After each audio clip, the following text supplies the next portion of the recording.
रेहान गुफरान को जन्नत टॉपिक पे तकरीर के लिए आवाज देता हूँ। आए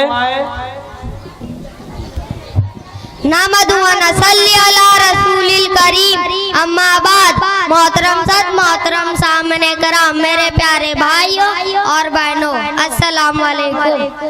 आज की इस मुबारक महफिल में मेरी तकरीर का उम्मान है जन्नत। हम माँ बाप का कहना मानेंगे, इनको खुश रखेंगे, पढ़े लिखे नेक बनेंगे, अच्छे अच्छे काम करेंगे, अब्बा अम्मा दुआ देंगे, इनकी दुआओं से अल्लाह ताला भी खुश होगा, दुनिया में इज्जत देगा, मरने के बाद जन्नत देगा। जन्नत में ऊंचे ऊंचे महल होंगे, वो महल खूब सजे होंगे, उन महलों में हम रहेंगे।